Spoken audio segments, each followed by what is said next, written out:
बिस्मिल्लाहिर्रहमानिर्रहीम। नाजरीन अस्सलाम वालेकुम। नाजरीन, पाकिस्तान के chief of army staff general Qamar Bajwa साहब ने आज अफगानिस्तान का दौरा किया। अफगानिस्तान के दौरे में वो अफगानिस्तान के आला हुकाम से मिले, जिसमें डॉक्टर अशरफ गनी साहब, डॉक्टर अब्दुल्ला साहब, उनके और जो सीनियर हुकूमती लोग हैं, एहलकार हैं या सियासी मशरान हैं, उनसे मुलाकातें की। विजिट में उनके साथ DGISI जनरल फैज साहब भी उनके हमरा है। मैं समझता हूँ कि जनरल बाजवा साहब का ये दौरा इंतहाई अहम और ऐसे मौके पे हो रहा है जो मेरे ख्याल में अफगान भी चाहेंगे, उनको भी थोड़ी सी एश्योरेंस, क्योंकि आज से चंद दिन पहले मैं काबुल में था, जलालाबाद वगैरह में गया था, तो वहाँ पे मैंने जो माहौल देखा था वो बहुत ज़्यादा डर वाला और नाउमीदी वाली सिचुएशन थी। अफगान अवाम जो है वो बड़ी नाउमीदी और मायूसी की सूरत हाल में थे। और फिर उसके बाद जो परसों जो वाक़या हुआ, जिसमें बच्चों के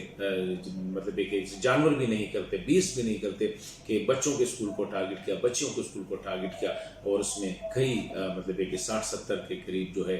बच्चियां शहीद हुए। तो ऐसे मौके पर जनरल बाजवा साहब का उधर जाना, क्योंकि अमरीकी फ़ौज के इनखला के बाद वहाँ पर डर यही है कि लोग तालिबान से एक खौफ महसूस करते हैं। मे भी Taliban are good boys for the Americans, औरों के लिए, पाकिस्तान के लिए, अमेरिका वगैरह के लिए तालिबान अच्छे हो सकते हैं, लेकिन अफगानों के लिए तालिबान अभी भी एक नाइटमेयर है। अभी भी वो सोचते हैं कि ये लोग जो है ये इंसानियत का सलूक नहीं करेंगे, ये लोग अपना जो इनका जो अपना स्टाइल ऑफ इस्लाम है वो उन पे इम्पोज करेंगे। तो ऐसी सूरत हाल में उनका जाना मैं समझता हूँ कि बहुत ज़्यादा अहम दौरा है, और इसमें अमरीकी फ़ौज के इनखला और उसके बाद जो सूरत हाल है इस पर भी गौर होगी। तालिबान अभी तक जो है स्टबन पोजीशन लिए हुए हैं, वो सीज फायर भी नहीं किया। अभी ईद के लिए 3 दिन का ऐलान किया है, लेकिन इट इज़ नथिंग। वायलेंस, तशद्दुद में बेपनाह इजाफा हुआ है, और तालिबान हुकूमत और उसके दरमियान अभी तक जो है कोई खातिर खा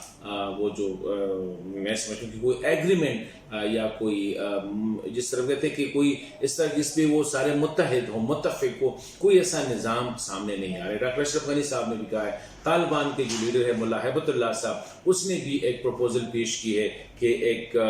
ऑल इंक्लूसिव एक गवर्नमेंट होनी चाहिए, लेकिन कैसी होनी चाहिए, ये एक बहुत बड़ी वहाँ पे है। तो मैं समझता हूँ कि डॉक्टर जनरल बाजवा साहब वहाँ पे जाके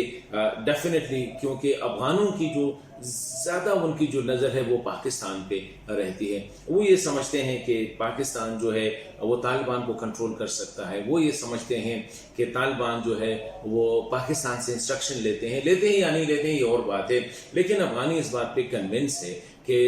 ज़्यादातर जो सूरत हाल है तालिबान का वो पाकिस्तान के कंट्रोल में। तो ऐसे मौक़ों पे जनरल बाजवा साहब का उधर जाना, अफगानी हुकाम के साथ अफगान के मुस्तक़बिल के हवाले से डिस्कशन करना, पाकिस्तान के रोल के हवाले से डिस्कशन करना, अमरीकी फ़ौज के इनखला के बाद सूरत हाल है उस पर डिस्कशन करना बड़ी इंपॉर्टेंट है। इस वक्त अफगान, जिस तरह मैंने शुरू में कहा, बड़ी मायूसी और नाउमीदी की एक कैफियत से वो गुजर रहे हैं। तो ऐसे मौक़ों पे अगर पाकिस्तान की तरफ से उनको कोई एश्योरेंस मिल जाए कि तालिबान जो है वो एक अमन का रास्ता अडॉप्ट करेंगे, वो अकोमोडेशन पे आएंगे, वो तशद्दुद में कमी करेंगे, वो जो अमरीकी फ़ौज के इनखला के बाद जो खिला पैदा होगी उसको वो फिल नहीं करेंगे, वो लड़ाई पे फिल नहीं करेंगे, बल्कि बातचीत से आगे जाएंगे। ये बुनियादी चीज़ है, क्योंकि डर यही है कि अगर अमरीकी अफवाज निकल गई और तालिबान ने बज़ोर शमशीर या बज़ोर बाजू जो है जंग के ज़रिए वो खिलाफ